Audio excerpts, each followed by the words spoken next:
আসসালামু আলাইকুম আরহামতুল্লাহ বরকাতুল। আজকে পবিত্র জুম্মার দিন। এই জুম্মার দিনে বেশি বেশি করে দুরূদ পাঠ করবেন আমাদের নবী পাকের নামে, হজরত মুহাম্মদ সাল্লাল্লাহু আলাইহি সাল্লামের নামে। কেন এই দুরূদ পাঠ করলে আপনার জন্য সুপারিশ করবে হাসরের ময়দানে আমাদের নবী পাক।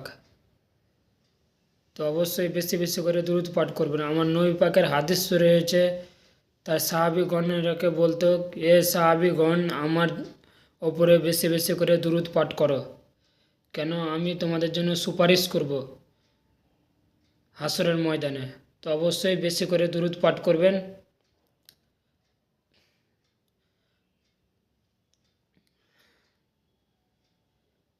আর ভিডিওটা কেমন লাগলো অবশ্যই কমেন্টে জানাবেন। আর ভিডিওটা ঝড়ের গতিতে শেয়ার করবেন, যেন ভারতের কোনা কোনাতেই চলে যায় এই ভিডিওটা। আর এই ভিডিওটাতে 1 মিলিয়ন করবেন অবশ্যই। আমি ইসলামী ভিডিও করি। ভালো থাকুন, সুস্থ থাকুন। জাযাক আল্লাহ খের।